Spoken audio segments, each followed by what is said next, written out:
our next topic is bond parameters. നമ്മൾ chemical ബോണ്ടിങ്ങിൽ covalent bond, ionic bond, coordinate bond ഒക്കെ discuss ചെയ്തു. ഇനി ആ ബോണ്ടുമായി ബന്ധപ്പെട്ട് വരുന്ന ചില പാരാമീറ്ററുകൾ ഏതൊക്കെയാണെന്ന് നോക്കാം. First one is bond length എന്ന് പറയും. Bond length. ബോണ്ട് ലെങ്ത് എന്ന് പറയുമ്പോൾ ഇപ്പോൾ OH എന്നുള്ളൊരു ബോണ്ട് നമ്മൾ കൺസിഡർ ചെയ്യാം. OH എന്നുള്ള ബോണ്ട്. അപ്പോൾ ഈ ഓക്സിജൻ, ഹൈഡ്രജൻ രണ്ട് ആറ്റങ്ങളാണ് ഇവിടെ ഉള്ളത്. ഈ രണ്ടാളുടെയും ന്യൂക്ലിയസുകൾ തമ്മിലുള്ള distance, the inter nuclear distance between two bonded atoms, that is called bond length. OHൻ്റെ ബോണ്ട് ലെങ്ത് വരുന്നത് 96 പൈക്കോമീറ്റർ ആണ്. OHൻ്റെ ബോണ്ട് ലെങ്ത് വരുന്നത്. അപ്പോൾ ബോണ്ട് ലെങ്ത് എന്താണെന്ന് മനസ്സിലാക്കി വെക്കുക. The inter nuclear distance between two bonded atoms is called bond length. Next bond parameter ആണ് bond angle. Bond angle. ഇപ്പോൾ സപ്പോസ് നമ്മളിപ്പോൾ വാട്ടർ മോളിക്യൂൾ കൺസിഡർ ചെയ്യുക. വാട്ടർ മോളിക്യൂളിൻ്റെ സ്ട്രക്ചർ നമുക്ക് ഇങ്ങനെ വരക്കാം. H2O water molecule. അപ്പോൾ ഇവർ തമ്മിലുള്ള ഈ ആംഗിൾ, ഈ ബോണ്ടുകൾ തമ്മിലുള്ള ആംഗിളിനെയാണ് ബോണ്ട് ആംഗിൾ എന്ന് വിളിക്കുക. വാട്ടർ മോളിക്യൂളിൻ്റെ ബോണ്ട് ആംഗിൾ ആണ് 104.5 ഡിഗ്രി. വാട്ടർ മോളിക്യൂളിൻ്റെ ബോണ്ട് ആംഗിൾ എത്രയാണ്? 104.5 ഡിഗ്രി. അടുത്തൊരു ബോണ്ട് പാരാമീറ്റർ ആണ് bond enthalpy. Bond enthalpy. Bond enthalpy. Bond enthalpy എന്ന് പറയുമ്പോൾ ഇപ്പോൾ ഒരു ബോണ്ട് H2 എന്നുള്ള മോളിക്യൂൾ, H2, അത് നമുക്ക് ഇങ്ങനെ കാണിക്കാം. H2 ഈ ബോണ്ട് ബ്രേക്ക് ചെയ്ത് കഴിഞ്ഞാൽ രണ്ട് ഹൈഡ്രജൻ ആറ്റങ്ങളായിട്ട് മാറും. H2വിൻ്റെ ഈ ബോണ്ട് ഇങ്ങോട്ട് ബ്രേക്ക് ചെയ്ത് കഴിഞ്ഞാൽ അത് രണ്ട് ഹൈഡ്രജൻ ആറ്റങ്ങളായിട്ട് മാറുകയാണ് ചെയ്യുക. അവർ ബോണ്ട് ബ്രേക്ക് ചെയ്യാൻ ആവശ്യമായ എൻതാൽപ്പിയാണ് ബോണ്ട് എൻതാൽപ്പി. ബോണ്ട് ബ്രേക്ക് ചെയ്യാൻ ആവശ്യമായ എനർജി, അതിനെയാണ് നമ്മൾ ബോണ്ട് എൻതാൽപ്പി എന്ന് വിളിക്കുക. ഈ ബോണ്ട് എൻതാൽപ്പിയുടെ വാല്യൂ പോസിറ്റീവ് ആണെങ്കിൽ അത് എൻഡോതെർമിക് റിയാക്ഷനായിട്ടും, ബോണ്ട് എൻതാൽപ്പിയുടെ വാല്യൂ മൈനസ് നെഗറ്റീവ് ആണെങ്കിൽ എക്സോതെർമിക് റിയാക്ഷനായിട്ടുമാണ് നമ്മൾ കൺസിഡർ ചെയ്യുക. അത് ബോണ്ട് എൻതാൽപ്പിയുടെ വാല്യൂ പോസിറ്റീവ് ആണെങ്കിൽ എൻഡോതെർമിക്. എൻഡോതെർമിക് റിയാക്ഷൻ എന്ന് പറഞ്ഞാൽ ആ റിയാക്ഷൻ നടക്കണമെങ്കിൽ ഹീറ്റ് എനർജിയെ അബ്സോർബ് ചെയ്യണം. ബോണ്ട് എൻതാൽപ്പിയുടെ വാല്യൂ നെഗറ്റീവ് ആണെങ്കിൽ എക്സോതെർമിക്. എക്സോതെർമിക് റിയാക്ഷൻ എന്ന് പറയുമ്പോൾ ആ റിയാക്ഷൻ നടക്കുന്ന സമയത്ത് എന്ത് ചെയ്യും? Some amount of heat energy is liberated. So bond enthalpy. പിന്നെ അടുത്തൊരു പാരാമീറ്റർ ആണ് ബോണ്ട് ഓർഡർ എന്ന് പറയും. Bond order.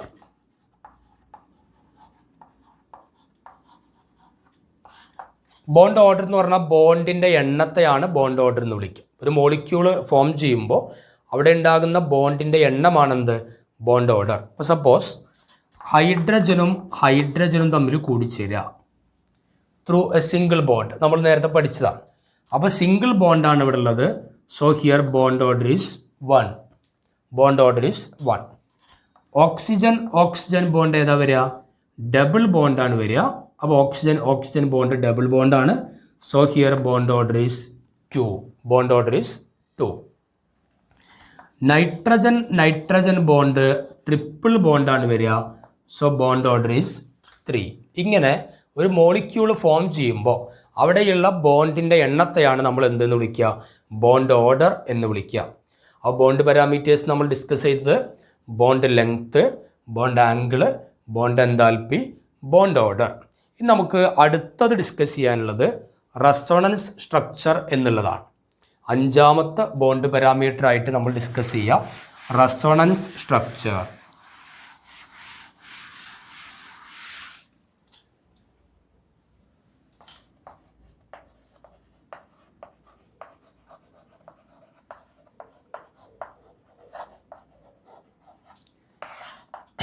റെസൊണൻസ് സ്ട്രക്ചർ ശ്രദ്ധിക്കേണ്ടത്, റെസൊണൻസ് സ്ട്രക്ചർ എന്ന് പറയുമ്പോൾ ഒരു മോളിക്യൂൾ അതിൻ്റെ എല്ലാ പ്രോപ്പർട്ടിയും എക്സ്പ്ലെയിൻ ചെയ്യാൻ ഒരു സിംഗിൾ സ്ട്രക്ചറിന് കഴിയാതെ വരുമ്പോൾ പ്രോപ്പർട്ടി എക്സ്പ്ലെയിൻ ചെയ്യുന്നതിന് വേണ്ടി നമ്മൾ പല സ്ട്രക്ചറുകളെ നമ്മൾ അഡോപ്റ്റ് ചെയ്യും.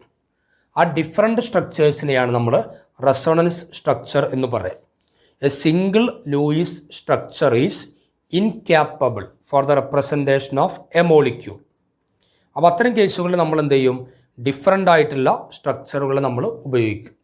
എല്ലാ പ്രോപ്പർട്ടിയും എക്സ്പ്ലെയിൻ ചെയ്യാൻ. അവിടെ ശ്രദ്ധിക്കേണ്ടത് അതിലൊരു ഒറ്റ സ്ട്രക്ചറിനെ പോലും എല്ലാ പ്രോപ്പർട്ടിയും എക്സ്പ്ലെയിൻ ചെയ്യാൻ കഴിയില്ല. ചില പ്രോപ്പർട്ടി എക്സ്പ്ലെയിൻ ചെയ്യാൻ പറ്റും, ചിലത് കഴിയില്ല. അങ്ങനെ എല്ലാതും എക്സ്പ്ലെയിൻ ചെയ്യാൻ വേണ്ടി ഒരുപാട് സ്ട്രക്ചറുകളെ നമ്മൾ അഡോപ്റ്റ് ചെയ്യാം. അവരെ വിളിക്കുന്ന പേരാണെന്ത്?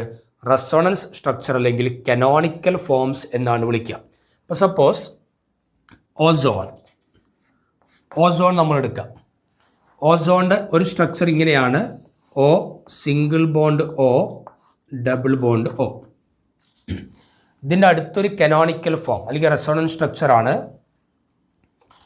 O single bond O double bond O. ഇത് രണ്ടും O3 ആണ്, അതായത് ഓസോൺ. ഇനി നമ്മൾ ശ്രദ്ധിക്കേണ്ടത്, ഇങ്ങനെ റെസൊണൻസ് സ്ട്രക്ചർ ഉണ്ടാവാനുള്ള ചില കണ്ടീഷൻ ഉണ്ട്. കണ്ടീഷൻ ഇതാണ്: ഇവിടുത്തെ ആറ്റങ്ങളുടെ എണ്ണം ഈക്വൽ ആയിരിക്കണം. ഏതായാലും ഒരു കോമ്പൗണ്ട് ആകുമ്പോൾ ആറ്റത്തിൻ്റെ എണ്ണം ഈക്വൽ ആയിരിക്കും. 3 ഓക്സിജൻ ആറ്റമാണ് രണ്ടിടത്തുള്ളത്.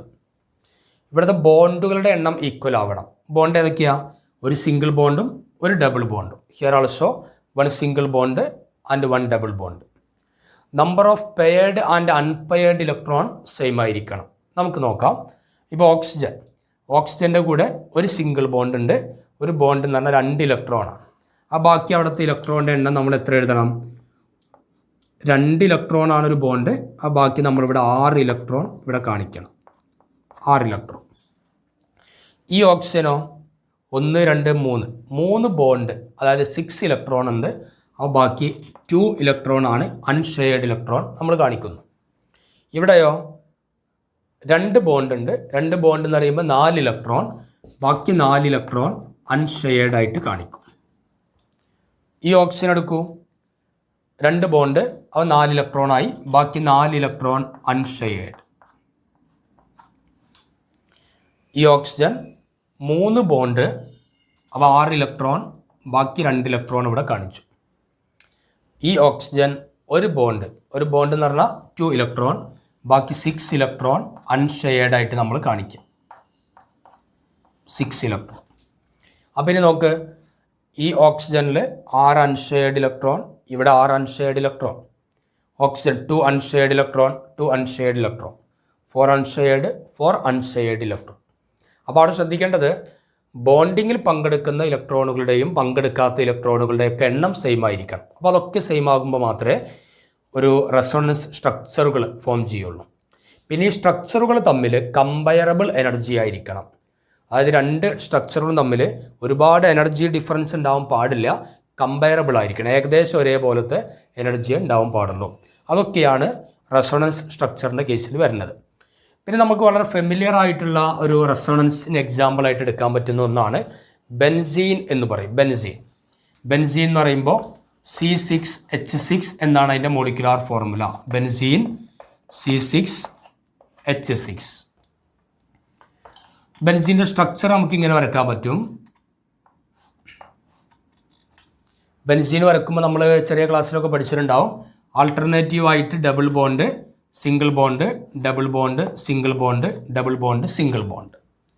ഇതിൻ്റെ മറ്റൊരു സ്ട്രക്ചറായിട്ട്, റെസൊണൻസ് സ്ട്രക്ചറായിട്ട് നമുക്ക് വരക്കാൻ പറ്റുക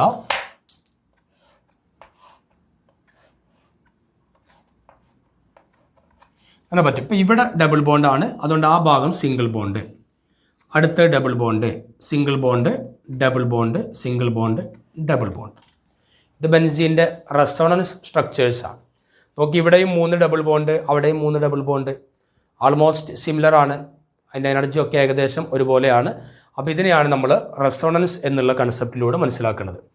അതൊരൊറ്റ ഒരു മോളിക്യൂളിൻ്റെ എല്ലാ പ്രോപ്പർട്ടിയെയും എക്സ്പ്ലെയിൻ ചെയ്യാൻ ഒരു സിംഗിൾ സ്ട്രക്ചറിന് കഴിയാണ്ട് വരുമ്പോൾ നമ്മൾ വ്യത്യസ്തമായ സ്ട്രക്ചറുകൾ അഡോപ്റ്റ് ചെയ്യും. അവിടുത്തെ നമ്പർ ഓഫ് ഇലക്ട്രോണുകൾ സെയിം ആയിരിക്കണം, നമ്പർ ഓഫ് ബോണ്ട് സെയിം ആയിരിക്കണം. Different structures have comparable energy. ഈ കണ്ടീഷനൊക്കെ സാറ്റിസ്ഫൈ ചെയ്യുകയാണെങ്കിൽ അവിടെ നമ്മൾ എന്ത് ചെയ്യും? ഡിഫറെൻറ്റ് സ്ട്രക്ചേഴ്സിനെ അഡോപ്റ്റ് ചെയ്യും. ആ സ്ട്രക്ചറുകളെയാണ് നമ്മൾ കനോണിക്കൽ സ്ട്രക്ചർ അല്ലെങ്കിൽ റെസൊണൻസ് സ്ട്രക്ചേഴ്സ് എന്ന് വിളിക്കുക. ഓക്കെ, ക്ലിയർ ആണല്ലോ?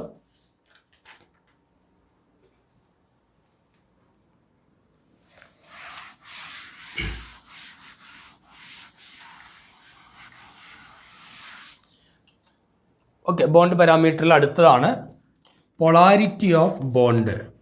Polarity of bonds. Bond polarity. അപ്പോൾ നമുക്കറിയാം മോളിക്യൂളുകൾ പോളാറാണോ നോൺ പോളാറാണോ എന്ന് നമുക്ക് പഠിച്ചിട്ടുണ്ടാവും. എന്താ പോളാർ മോളിക്യൂൾ എന്ന് പറഞ്ഞാൽ? പോളാറും നോൺ പോളാറും എന്താ മനസ്സിലാക്കിയത്? അവിടെ നമ്മൾ ശ്രദ്ധിക്കേണ്ടത് ഒരു ബോണ്ട് ഉണ്ടാവാണ്, ഒരു കൊവാലൻ്റ് ബോണ്ട്. ഒരു കൊവാലൻ്റ് ബോണ്ട് എന്ന് പറയുമ്പോൾ അവിടെ 2 ഇലക്ട്രോൺ ഉണ്ടാവും. ഈ 2 ഇലക്ട്രോണും ഇപ്പോൾ ഒരേ ചാർജുള്ള 2 ആൾക്കാരാണെങ്കിൽ, ഒരേ ഹോമോന്യൂക്ലിയർ ആയിട്ടുള്ള ഡയാറ്റോമിക് മോളിക്യൂളാണ് വിചാരിക്കുക. Suppose H2.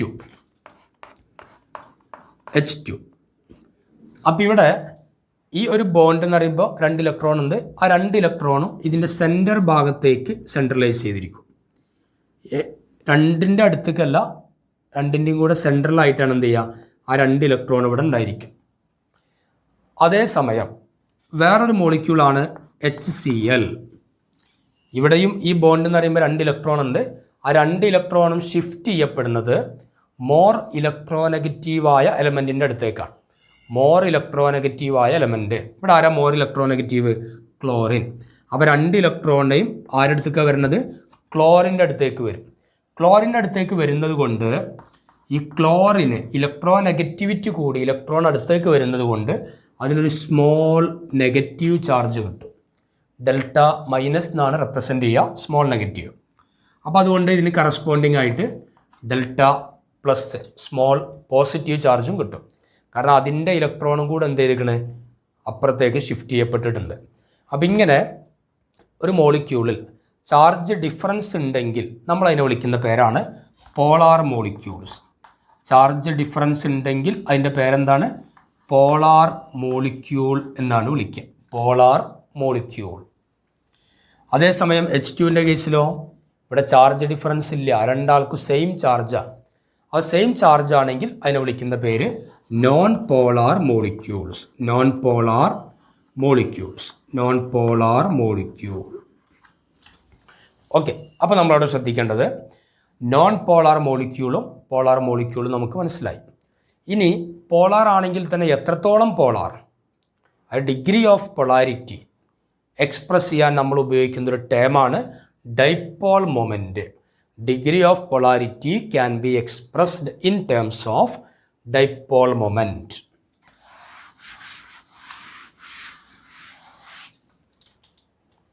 നമുക്ക് പൊളാരിറ്റി ഓഫ് ബോണ്ട്സ് അതിൽ വരുന്നതാണെന്ത്? Dipole moment.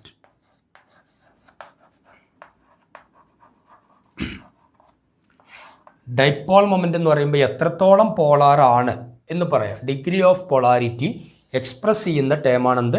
Dipole moment. Dipole moment mu എന്നാണ് റെപ്രസെൻ്റ് ചെയ്യുക. Mu equal to dipole moment mu കാണാനുള്ള ഇക്വേഷൻ എന്താണ്? Dipole moment mu equal to charge into distance. Charge e, distance d, അത് രണ്ടിൻ്റെയും പ്രോഡക്റ്റാണ് dipole moment. So dipole moment can be defined as the product of charge and distance.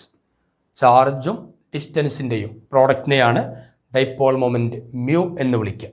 അപ്പോൾ നമ്മൾ ആദ്യം dipole moment 0 ആകുന്ന ചില കണ്ടീഷൻ നമ്മൾ ആദ്യം അത് നോക്കും. ഡൈപോൾ മൊമെൻറ്റ് 0 ആകുന്ന കണ്ടീഷൻ നോക്കാം.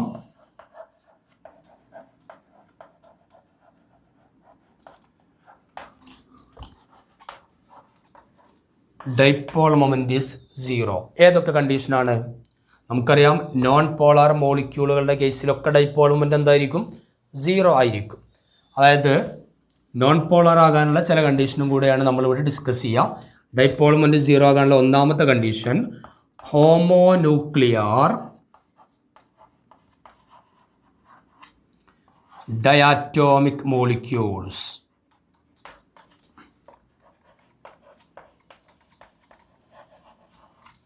ഹോമോന്യൂക്ലിയർ ഡയാറ്റോമിക് മോളിക്യൂൾസ്.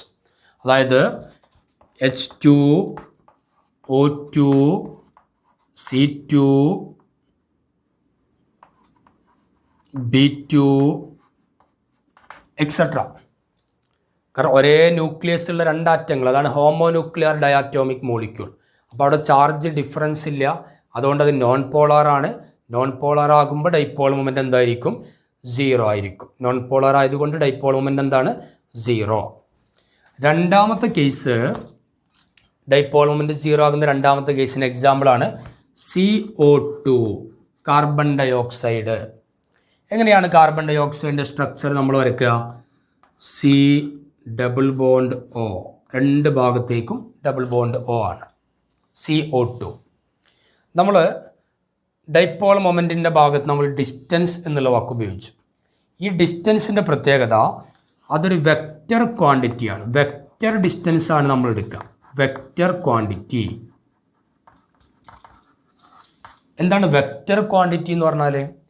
വെക്റ്റർ ക്വാണ്ടിറ്റി എന്ന് പറഞ്ഞാൽ നമ്മൾ ഒരേ സമയം ഡയറക്ഷനും മാഗ്നിറ്റ്യൂഡും കൺസിഡർ ചെയ്യും. ഡയറക്ഷനും മാഗ്നിറ്റ്യൂഡും നോക്കുന്നതിനെയാണ് വെക്റ്റർ ക്വാണ്ടിറ്റി എന്ന് വിളിക്കുക. അപ്പോൾ ഇവിടെ CO2, കാർബണും ഓക്സിജനും, വിച്ച് ഈസ് മോർ ഇലക്ട്രോനെഗറ്റീവ്? ഓക്സിജനാണ് മോർ ഇലക്ട്രോനെഗറ്റീവ്. അപ്പോൾ നമ്മളതിൻ്റെ ഡയറക്ഷൻ അല്ലെങ്കിൽ വെക്റ്റർ ക്വാണ്ടിറ്റി ആയിട്ടുള്ള ഡിസ്റ്റൻസ് നമ്മൾ എന്ത് ചെയ്യും? ഓക്സിജനിലേക്ക് കാണിക്കും. ഓക്സിജൻ മോർ ഇലക്ട്രോനെഗറ്റീവ് ആണ്, അപ്പോൾ അതിലേക്കാണ് നമ്മൾ ആരോ മാർക്ക് കാണിക്കുക. ഇനി നോക്ക്, CO, ഈ ബോണ്ട് ഇപ്പുറത്തേക്കുള്ള, അവിടെ നമ്മൾ എന്ത് ചെയ്യും? മോർ ഇലക്ട്രോനെഗറ്റീവായ ഓക്സിജനിലേക്ക് നമ്മൾ ഇതിൻ്റെ ഡിസ്റ്റൻസ് കാണിക്കും. അപ്പോൾ നമുക്കറിയാം, ഒരു ഗ്രാഫ് നമ്മൾ റെപ്രസെൻ്റ് ചെയ്യുകയാണെങ്കിൽ ഒറിജിനിൽ നിന്നും റൈറ്റ് സൈഡിലേക്ക് കൊടുക്കുന്നത് പോസിറ്റീവ് വാല്യൂ, ഒറിജിനിൽ നിന്ന് ലെഫ്റ്റിലേക്ക് വരുന്നത് നെഗറ്റീവ് വാല്യൂ. അപ്പോൾ ഇവിടെ നിന്ന് ഇങ്ങോട്ടുള്ള ഡിസ്റ്റൻസ് ഒരു 1 മീറ്റർ ആണെന്ന് വിചാരിക്കാം. അപ്പോൾ ഇവിടെ നിന്ന് ഇങ്ങോട്ടുള്ള ഡിസ്റ്റൻസ് എന്തായിരിക്കും? -1 മീറ്റർ ആയിരിക്കും. നമ്മൾ ഡയറക്ഷനും മാഗ്നിറ്റ്യൂഡും നോക്കുകയാണ്. അപ്പോൾ ഇവിടെ നിന്ന് അങ്ങോട്ടുള്ള ഡിസ്റ്റൻസ് 1 മീറ്റർ, ഇവിടെ നിന്ന് ഇങ്ങോട്ടുള്ള ഡിസ്റ്റൻസ് -1 മീറ്റർ. അപ്പോൾ ടോട്ടൽ ഡിസ്റ്റൻസ് എത്രയായിട്ട് മാറി? 0. ഡിസ്റ്റൻസ് 0 ആണെങ്കിൽ ഡൈപോൾ മൊമെൻ്റ് ഈസ് 0. അപ്പോൾ CO2വിൻ്റെ കേസിൽ ഡൈപോൾ മൊമെൻ്റ് 0 ആണ്. അതേപോലെ തന്നെ എക്സാമ്പിളാണ് BeCl2, ബെറിലിയവും ക്ലോറിനും, which is more electronegative? Chlorine. അപ്പോൾ നമ്മൾ ക്ലോറിൻ്റെ ഭാഗത്തേക്ക് എന്ത് ചെയ്യും? ഡിസ്റ്റൻസ് ക്ലോറിൻ്റെ ഭാഗത്തേക്ക് കാണിക്കും. ഇവിടുന്ന് ഇങ്ങോട്ട് കാണിക്കും. രണ്ടും ഓപ്പോസിറ്റ് ഡയറക്ഷനിലേക്കാണ് പോണത്, because it is linear molecule. അതുകൊണ്ട് ഇപ്പോൾ ഇതിൻ്റെ ഇവിടെ നിന്ന് അങ്ങോട്ടുള്ള ഡിസ്റ്റൻസ് 1 മീറ്റർ ആണെങ്കിൽ ഇവിടെ നിന്ന് ഇങ്ങോട്ട് എത്രയായിരിക്കും? -1 മീറ്റർ. അപ്പോൾ ഡിസ്റ്റൻസ് എന്ത് ചെയ്യും? ക്യാൻസൽ ചെയ്യപ്പെടും. ഡിസ്റ്റൻസ് 0 ആയിട്ട് വരും. ഡിസ്റ്റൻസ് 0 ആണെങ്കിൽ dipole moment is also 0. Dipole മൊമെൻറ്റും 0 ആയിട്ട് വരും. അപ്പോൾ BeCl2വിൻ്റെ കേസിൽ ഡൈപോൾ മൊമെൻ്റ് എന്താണ്? 0. അപ്പോൾ ഡൈപോൾ മൊമെൻ്റ് 0 ആകുന്ന ഒരു കണ്ടീഷനാണ് കോമ്പൗണ്ടുകൾ അല്ലെ മോളിക്യൂളുകൾ ലീനിയർ ഷേപ്പിലായിരിക്കാം. ലീനിയർ മോളിക്യൂളുകളുടെ കേസിലും ഡൈപോൾ മൊമെൻ്റ് ഈസ് 0. ലീനിയർ മോളിക്യൂളുടെ കേസിലും ഡൈപോൾ മൊമെൻ്റ് എന്താണ്? 0. ഓക്കെ. ഇനി ഡൈപോൾ മൊമെൻ്റ് 0 ആകുന്ന ഒരു കണ്ടീഷനും കൂടെ ഉണ്ട്, അതും കൂടെ നമുക്ക് നോക്കാം.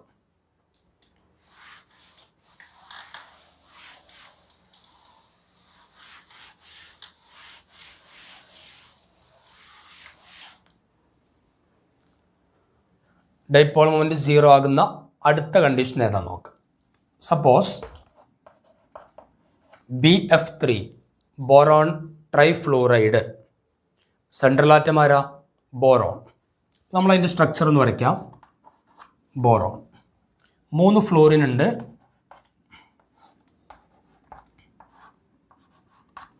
BF3, ബോറോണിൻ്റെ അറ്റോമിക് നമ്പർ 5.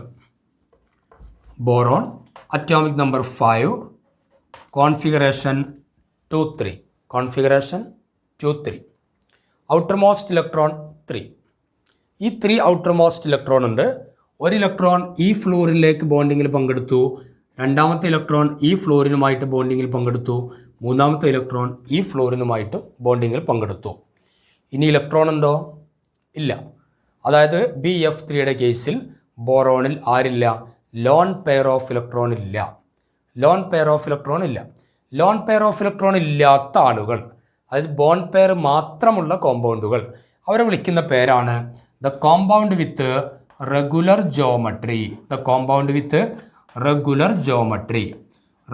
ജോമട്രി ഉള്ള കോമ്പൗണ്ടുകൾ. റെഗുലർ ജോമെട്രി ഉള്ള കോമ്പൗണ്ടുകളുടെ കേസിൽ dipole moment is 0. Regular geometry ഉള്ള കോമ്പൗണ്ട് കേസിൽ ഡൈപോൾ മൊമെന്റ് എത്രയാണ്? 0. അത് ശ്രദ്ധിക്കേണ്ടത് BF3യുടെ കേസിൽ there is no lone pair of electron. Lone pair of electron ഇല്ല.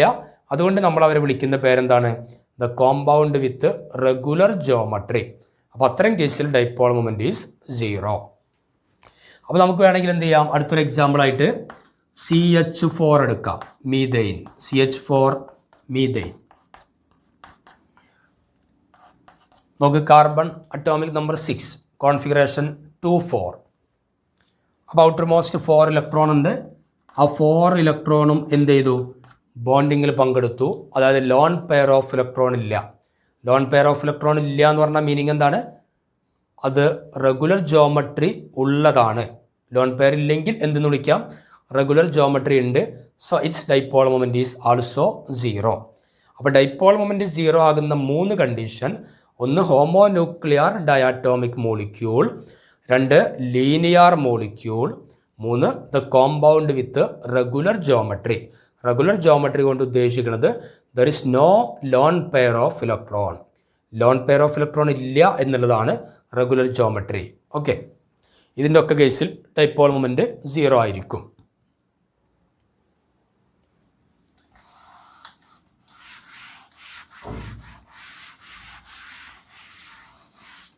ഇനി ഡൈപോൾ മൊമെന്റ് നോൺ 0 ആകുന്ന കണ്ടീഷൻ ഏതൊക്കെയാണെന്ന് നോക്കാം. ഡൈപോൾ മൊമെന്റ് നോൺ 0 ആകുന്ന കണ്ടീഷൻ, ഉദാഹരണത്തിന് H2O, വാട്ടർ മോളിക്യൂൾ. വാട്ടർ മോളിക്യൂളിൻ്റെ കേസിൽ ഡൈപോൾ മൊമെന്റ് എത്രയാണ് വരിക നോക്കാം. ആരാ ഇതിൽ സെൻട്രൽ ആറ്റം? ഓക്സിജൻ. 2 ഹൈഡ്രജൻ ഉണ്ട്. നമ്മളിങ്ങനെ വരക്കും. Which is more electronegative? Oxygen. നമ്മൾ അതിലേക്കാണ് ഡിസ്റ്റൻസ് കൊടുക്കുക.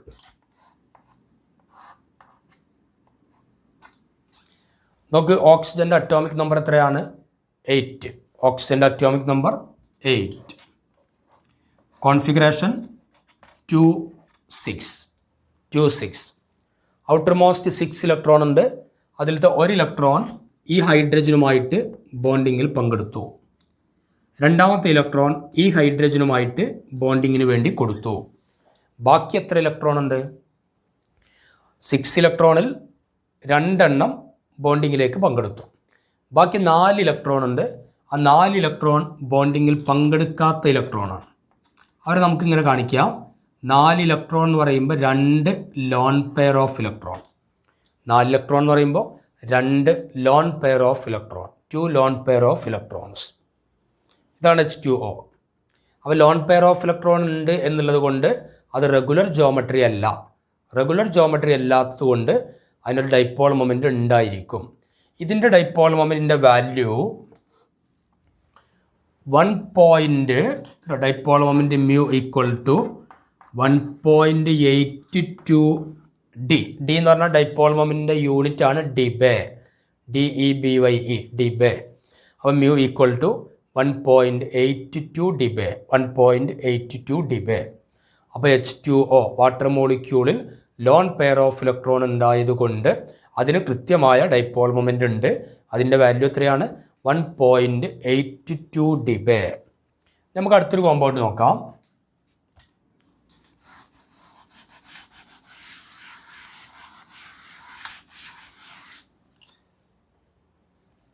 അടുത്തൊരു കോമ്പൗണ്ടാണ് NH3.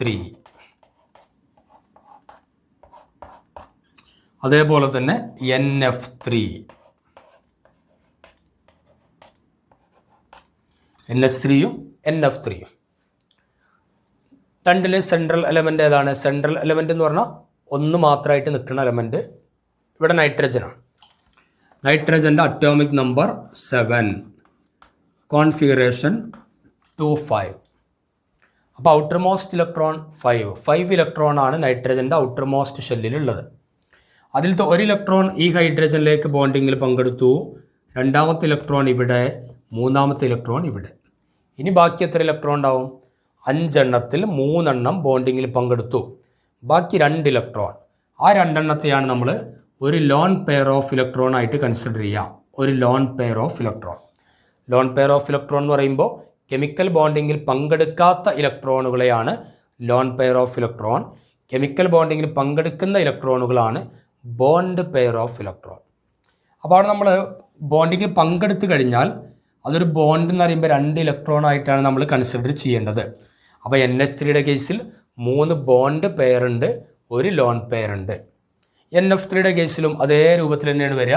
അപ്പോൾ നമ്മൾ ആ ലോൺ പെയർ ഓഫ് ഇലക്ട്രോൺ ഇവിടെ കാണിച്ചു. ഇനി നമ്മൾ ഡൈപോൾ മൊമെൻ്റ് ഒന്ന് കമ്പയർ ചെയ്യാം. NH3യുടെ കേസിൽ വിച്ച് ഈസ് മോർ ഇലക്ട്രോനെഗറ്റീവ്? ആരാണ് ഇലക്ട്രോനെഗറ്റിവിറ്റി കൂടിയത്? ഇലക്ട്രോനെഗറ്റിവിറ്റി കൂടിയത് നൈട്രജൻ. ഇലക്ട്രോനെഗറ്റിവിറ്റി കൂടിയത് ആരാണ്? നൈട്രജൻ. അപ്പോൾ നമ്മൾ ആ ഡിസ്റ്റൻസ് കാണിക്കേണ്ടത് എവിടുക്കുക?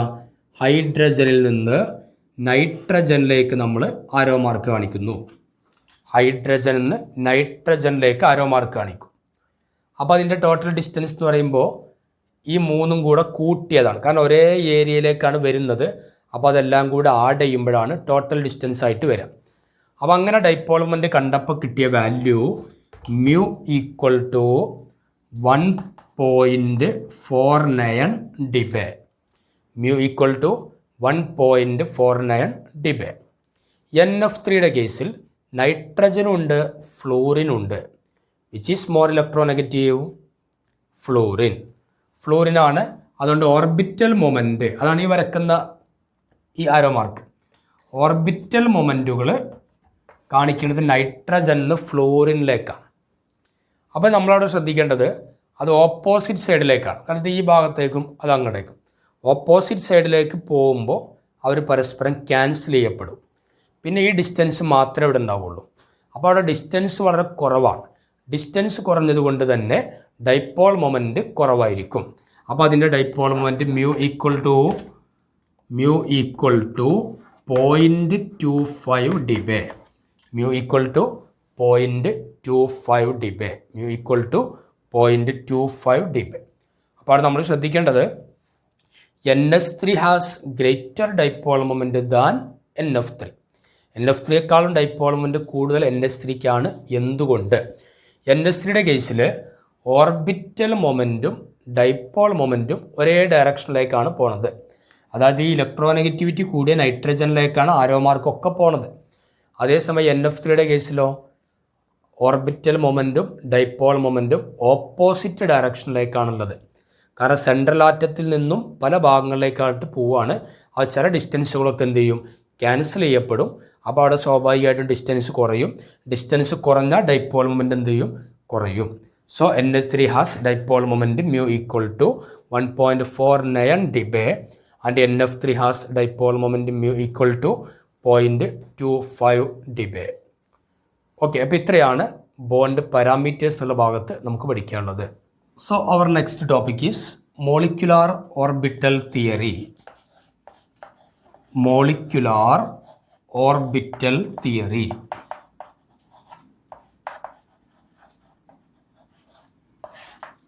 That is MOT. Molecular orbital theory, MOT. അവിടെ നമ്മൾ ശ്രദ്ധിക്കേണ്ടത്, ഇപ്പം നമ്മൾ കുറേ ബോണ്ടിങ്ങുമായി ബന്ധപ്പെട്ട് കുറച്ച് കാര്യങ്ങളൊക്കെ നമ്മൾ നോക്കി. ഇനി നമ്മൾ ചില തിയറികൾ പഠിക്കാൻ വേണ്ടി പോവുകയാണ്. അതിൽ ഫസ്റ്റ് വണ്ണാണ് മോളിക്യുലാർ ഓർബിറ്റൽ തിയറി. ഈ മോളിക്യുലാർ ഓർബിറ്റൽ തിയറി എന്നുള്ള കൺസെപ്റ്റ് കൊണ്ടുവന്ന 2 സയൻറ്റിസ്റ്റുകൾ Hund and Mulliken. Molecular orbital theory proposed by Hunt and Mulliken. 2 കെമിസ്റ്റുകളാണ്, ഹണ്ട് ആൻഡ് മുള്ളിക്കൻ.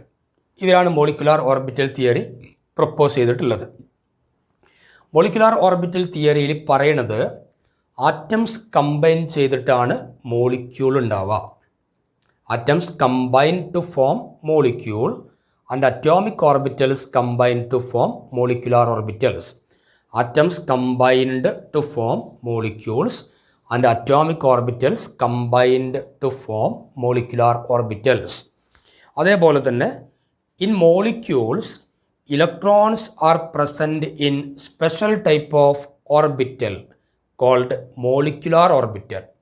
നമുക്കറിയാം ആറ്റത്തിൽ ഇലക്ട്രോൺ ഉണ്ടാവുക അറ്റോമിക് ഓർബിറ്റലിലാണ്. അപ്പോൾ മോളിക്യൂൾസിൽ ഇലക്ട്രോൺ ഉണ്ടാവുക എവിടെയാണ്? മോളിക്യുലാർ ഓർബിറ്റലിലാണ് ഉണ്ടാവുക. പിന്നെ അതേപോലെ തന്നെ like atomic orbitals, molecular orbitals are characterized by a set of quantum numbers. നമ്മൾ സെക്കൻഡ് ചാപ്റ്ററിൽ പഠിച്ചിട്ടുണ്ട് ക്വാണ്ടം നമ്പേഴ്സ് എന്നുള്ളത്. സോ അറ്റോമിക് ഓർബിറ്റൽ പോലെ തന്നെ മോളിക്കുലാർ ഓർബിറ്റലിനെ ക്യാരക്ടറൈസ് ചെയ്യാനും എ സെറ്റ് ഓഫ് നമ്പേഴ്സ് നമ്മൾ ഉപയോഗിക്കും. ആ സെറ്റ് ഓഫ് നമ്പേഴ്സിനെയാണ് ക്വാണ്ടം നമ്പേഴ്സ് എന്നാണ് വിളിക്കുക. പിന്നെ molecular orbitals are formed by the combination of atomic orbitals of nearly same energy and proper symmetry. Molecular orbital form ചെയ്യുക അറ്റോമിക് ഓർബിറ്റലുകൾ കൂടിച്ചേർന്നിട്ടാണ്. അവിടെ നമ്മൾ കൂടിച്ചേരുന്ന അറ്റോമിക് ഓർബിറ്റലുകൾ നിയർലി സെയിം എനർജി ഉള്ളതായിരിക്കണം. ഏകദേശം സെയിം എനർജിയുള്ള പ്രോപ്പർ സിമ്മട്രിയുള്ള അറ്റോമിക് ഓർബിറ്റലുകൾ കൂടിച്ചേർന്നിട്ടാണ് എന്ത് ഫോം ചെയ്യുക? മോളിക്കുലാർ ഓർബിറ്റലുകൾ ഫോം ചെയ്യുക. പിന്നെ അതേപോലെ തന്നെ മോളിക്കുലാർ ഓർബിറ്റൽ, മോളിക്യൂൾ എന്ന് പറയുമ്പോൾ അതിൽ കുറേ ഓർബിറ്റലുകൾ ഉണ്ടാവും. ഇപ്പോൾ ഒരു ആറ്റമാണെങ്കിൽ അതിനൊറ്റ ന്യൂക്ലിയസ് ഉണ്ടാവുള്ളൂ. അപ്പോൾ അറ്റോമിക് ഓർബിറ്റൽസ് ആർ മോണോസെൻട്രിക് എന്ന് പറയാം. Atomic orbitals are monocentric. അതേസമയം മോളിക്കുലാർ ഓർബിറ്റലിൽ ഒരുപാട് ന്യൂക്ലിയസ് ഉണ്ടാവും. എത്ര ആറ്റങ്ങളാണോ കൂടിച്ചേർന്നിട്ടുള്ളത് അത്രയും ന്യൂക്ലിയസ് ഉണ്ടാവും. So molecular orbitals are polycentric. Atomic orbitals are monocentric. Molecular orbitals are polycentric. Number of molecular orbitals formed is equal to number of atomic orbitals combined. The number of molecular orbitals formed is equal to the number of atomic orbitals combined. അത് എത്ര atomic ഓർബിറ്റലാണോ കൂടി ചേർന്നിട്ടുള്ളത് അത്രയും molecular ഓർബിറ്റലാണ് form ചെയ്യുക. Last one, the molecular orbitals are filled by obeying certain electron filling rules like Aufbau principle,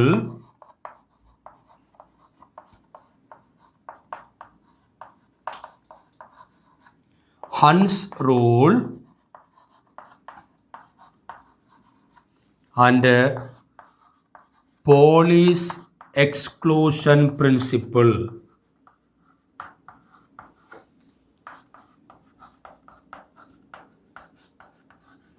polis exclusion principle, അതായത് molecular ഓർബിറ്റലിൽ ഇലക്ട്രോണിനെ fill ചെയ്യുക. അറ്റോമിക് ഓർബിറ്റലിൽ ഇലക്ട്രോൺ ഫില്ല് ചെയ്യുമ്പോൾ ചില റൂളുകളൊക്കെ ഉണ്ടായിരുന്നു. ഒന്ന് ഓഫ് ബോ പ്രിൻസിപ്പിളാണ്. ഓഫ് ബോ പ്രിൻസിപ്പിൾ എന്ന് പറയുമ്പോൾ എനർജിയുടെ ഇൻക്രീസിങ് ഓർഡറിലാണ് ഇലക്ട്രോണിനെ ഫില്ല് ചെയ്യേണ്ടത്. അതേപോലെ ഹൺസ് റൂൾ പറയുമ്പോൾ pairing of electron will takes place only after all the orbitals are singly occupied. Pairing നടക്കണമെങ്കിൽ എല്ലാ ഓർബിറ്റലുകളും സിംഗിളായിട്ട് കൊടുക്കണം. അതിനുശേഷം മാത്രമേ പെയറിംഗ് നടക്കാൻ പാടുള്ളൂ. പോളിസ് എക്സ്ക്ലൂഷൻ പ്രിൻസിപ്പിൾ പറഞ്ഞത് no two electron in an atom can have all the 4 quantum numbers be the same. 4 quantum നമ്പറുകൾ, principal quantum number, azimuthal quantum number, magnetic quantum number, spin quantum number, ഈ 4 quantum നമ്പറുകളും same ആയിട്ട് രണ്ടാമതൊരു electron ഉണ്ടാവില്ല. അതായത് ഒരു ഒറ്റ electron മാത്രമേ ഉണ്ടായിരിക്കുള്ളൂ. No 2 electrons in an atom can have all the 4 quantum numbers be the same. അതാണ് പോളിസ് എക്സ്ക്ലൂഷൻ പ്രിൻസിപ്പിൾ പറഞ്ഞത്. അപ്പോൾ ഈ റൂളൊക്കെ ഒബേ ചെയ്തിട്ടാണ് മോളിക്കുലാർ ഓർബിറ്റലുകളിലും ഇലക്ട്രോണിനെ ഫില്ല് ചെയ്യുക. ഇത്രയാണ് മോളിക്കുലാർ ഓർബിറ്റൽ തിയറിയുടെ പോസ്റ്റുലേറ്റ്സുകളുള്ളത്. അതായത് atoms combine to form molecule, atomic orbital combine to form molecular orbital. പിന്നെ in molecules electrons are present in molecular orbital. Like atomic orbital, molecular orbitals are characterized by a set of quantum numbers. Then molecular orbitals are formed by the combination of atomic orbitals having almost similar energy. Molecular orbitals are polycentric. Number of molecular orbitals formed is equal to number of atomic orbitals combined. അതേപോലെ molecular orbitals are filled by obeying certain electron filling rules like Aufbau principle, Hund's rule and Pauli's exclusion principle. ഇതാണ് molecular orbital തിയറിയുടെ postulates ആയിട്ട് നമുക്ക് പഠിക്കാനുള്ളത്.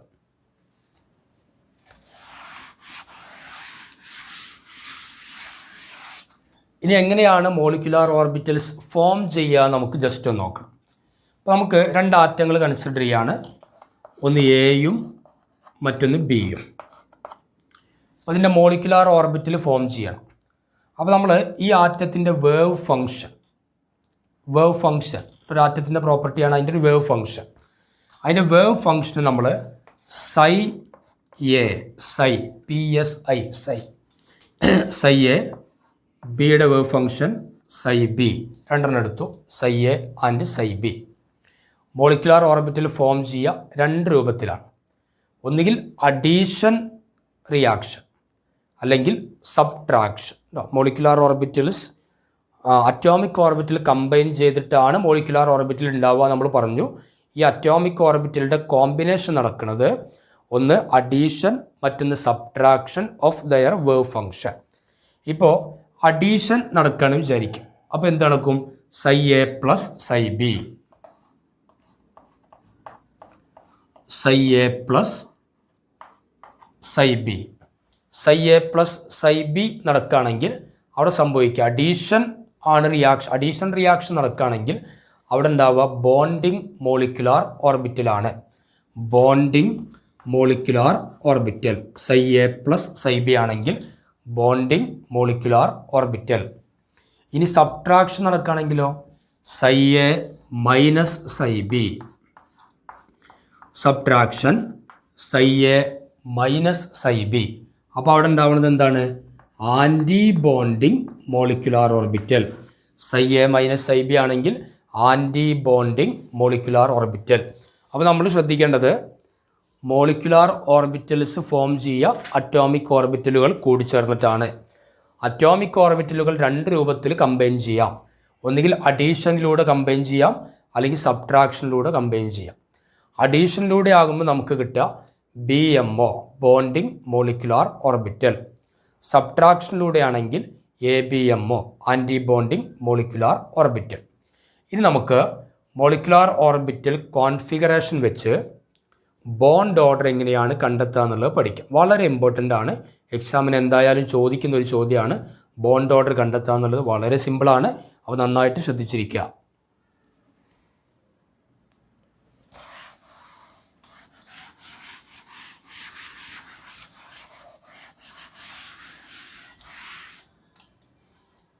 So molecular orbital configuration എങ്ങനെയാണ് എഴുതാൻ നോക്കാം.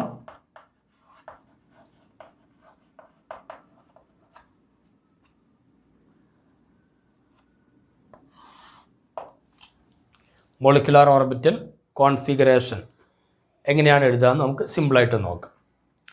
2 രൂപത്തിലേക്ക് ഇലക്ട്രോണുകളുടെ എണ്ണം അനുസരിച്ച് മോളിക്യൂളുകളെ നമ്മൾ 2 രൂപത്തിലേക്ക് കാറ്റഗറൈസ് ചെയ്യാം.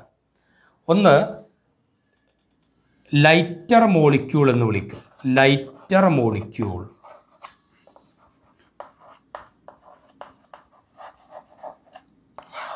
ലൈറ്റർ മോളിക്യൂൾ എന്ന് പറയുമ്പോൾ number of electrons less than 15. ഇലക്ട്രോണുകളുടെ എണ്ണം 15-ൽ താഴെയാണെങ്കിൽ നമ്മൾ അതിനെന്തെന്ന് വിളിക്കാം? Lighter molecule. അത് 14 അതിൽ താഴെയൊക്കെ വരികയാണെങ്കിൽ അതിന് ലൈറ്റർ മോളിക്യൂൾ എന്നാണ് വിളിക്കുക. അവിടെ വരുമ്പോൾ നമ്മുടെ കോൺഫിഗറേഷൻ ഓർഡർ ഇങ്ങനെയാണ്. അപ്പോൾ നമുക്കറിയാം നമ്മൾ ആദ്യം ഇലക്ട്രോണെ കൊടുക്കുക എവിടേക്കാണ്? 1s ഓർബിറ്റലിലേക്കാണ്. 1s ഓർബിറ്റൽ അതിലേക്കാണ് ഇലക്ട്രോണെ കൊടുക്കുക. ഈ 1s ഓർബിറ്റലിൽ തന്നെ BMO ഉണ്ടാകും, ABMO ഉണ്ടാകും. ബോണ്ടിങ് മോളിക്കുലാർ ഓർബിറ്റൽ ഉണ്ടാവും, ആൻറ്റി ബോണ്ടിങ് മോളിക്കുലാർ ഓർബിറ്റൽ ഉണ്ടാവും. അപ്പോൾ അതിൻ്റെ കോൺഫിഗറേഷൻ വരുന്നത് ഇങ്ങനെയാണ്. 1sൻ്റെ അവിടെ sigma 1s, sigma star 1s, sigma 1s, sigma star 1s. അടുത്ത ഇലക്ട്രോൺ പോവുക 2sലേക്കാണ്. അപ്പോൾ അവിടെ വരിക sigma 2s, sigma star 2s. അപ്പോൾ sigma 1s, sigma star 1s, sigma 2s, sigma star 2s. പിന്നെ ഇലക്ട്രോൺ പോവുക 2pയിലേക്കാണ്. 2p എന്ന് പറയുമ്പോൾ 3 എണ്ണം ഉണ്ടാവും. 2px, 2py, 2pz. നമ്മൾ അടുത്ത ഓർബിറ്റിൽ വരുന്നത് pi 2px equal to pi 2py.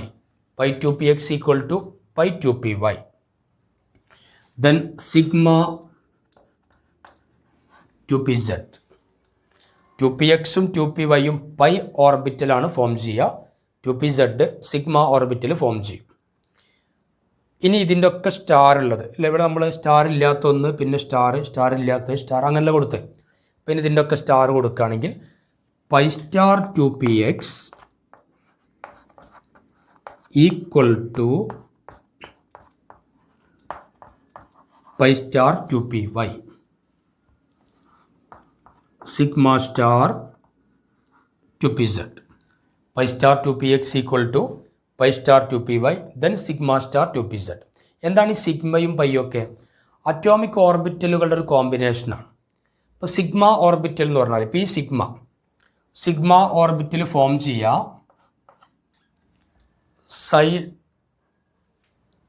Sigma orbital form ചെയ്യുകയാണെങ്കിൽ എൻഡ് ടു എൻഡ് ഓവർലാപ്പിംഗ് എന്ന് പറയും. ഇപ്പോൾ എസ് ഓർബിറ്റൽ അല്ലെ പി ഓർബിറ്റലിൻ്റെ ഷേപ്പ് എന്താണ്? പി ഓർബിറ്റലിൻ്റെ ഷേപ്പാണ് ഡംബൽ ഷേപ്പ്. അപ്പം നമ്മൾ ഒരു പി ഓർബിറ്റൽ വരച്ചു, ഒരു ഡംബൽ, അടുത്തൊരു പി ഓർബിറ്റൽ വരച്ചു, അടുത്തൊരു ഡംബൽ വരച്ചു. ഇനി ഈ എൻഡും തമ്മിൽ ഇങ്ങനെ കൂടിച്ചേരുകയാണെങ്കിൽ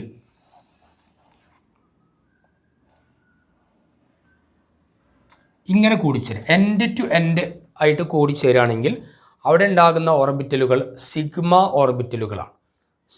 ഓർബിറ്റലുകളാണ് എൻഡ് ടു എൻഡ് ഓവർലാപ്പിങ്ങിലൂടെ ഉണ്ടാവും. അതേസമയം പൈ ഓർബിറ്റൽ എന്ന് പറഞ്ഞാലോ അതിന് സൈഡ് വൈസ് ഓവർലാപ്പിംഗ് എന്ന് പറയും. അപ്പോൾ നമുക്ക് ഇതൊരു പി ഓർബിറ്റൽ ഡംബൽ, അടുത്തൊരു പി ഓർബിറ്റൽ ഡംബൽ, രണ്ടും തമ്മിൽ എന്ത് ചെയ്തു? കൂടിച്ചേർന്നു, ഓവർലാപ്പ് ചെയ്തു, ഒന്നിൻ്റെ പിറകിൽ ഒന്ന് എന്നുള്ള രൂപത്തിലാണ്. സൈഡ് വൈസ് ഓവർലാപ്പിംഗ് ആണെങ്കിൽ പൈ ഓർബിറ്റൽ ഫോം ചെയ്യും, എൻഡ് ടു എൻഡ് ഓവർലാപ്പിംഗ് ആണെങ്കിൽ സിഗ്മ ഓർബിറ്റലുകളും ഫോം ചെയ്യും. അപ്പോൾ അതാണ് സിഗ്മയും പൈയും. അപ്പോൾ ലൈറ്റർ മോളിക്യൂളിൻ്റെ കോൺഫിഗറേഷൻ ജസ്റ്റ് നോക്ക്. Sigma 1s, sigma star 1s, sigma 2s, sigma star 2s, pi 2px equal to pi 2py. Equal to എന്ന് കൊടുത്താൽ സിമിലർ എനർജി എന്നാണ് meaning. Then sigma 2pz, pi star 2px equal to pi star 2py, sigma star 2pz. ഇവിടെ നമ്മൾ ശ്രദ്ധിക്കേണ്ടത് സ്റ്റാറുള്ള ഭാഗത്തുള്ള electrons. ഒരു ഓർബിറ്റലിൽ maximum 2 ഇലക്ട്രോണാണ് പോവുക, നിങ്ങൾക്ക് അറിയണതാണ്. സ്റ്റാറുള്ള ഇലക്ട്രോണുകളൊക്കെ ആൻറ്റി ബോണ്ടിങ് മോളിക്കുലാർ ഓർബിറ്റലാണ്. സ്റ്റാറുള്ളത് ആൻറ്റി ബോണ്ടിങ്ങിലത്തെ ഇലക്ട്രോണാണ്. സ്റ്റാർ ഇല്ലാത്തതോ ബോണ്ടിങ്ങിലത്തെ ഇലക്ട്രോണും. നമ്മൾ പ്രോബ്ലം ചെയ്യുമ്പോൾ കുറച്ചും കൂടെ ഒക്കെ മനസ്സിലാവും.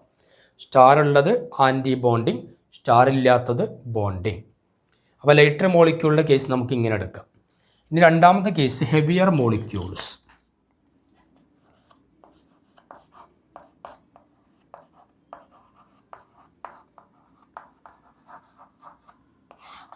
ഹെവിയർ മോളിക്യൂൾ എന്ന് പറഞ്ഞാൽ number of electron greater than 15 or greater than 15.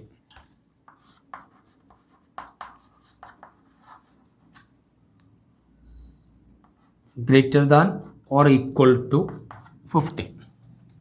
Configuration എഴുതുമ്പോൾ ചെറിയൊരു വ്യത്യാസമേ വരുള്ളൂ. ഈ സിഗ്മ 2pz നേരെ ഇവിടേക്ക് വരും. അത് പൈ 2pxൻ്റെ മുമ്പിലേക്ക് എന്ത് ചെയ്യും? സിഗ്മ 2pz വരും. വേറെ വ്യത്യാസമൊന്നും ഉണ്ടാവില്ല.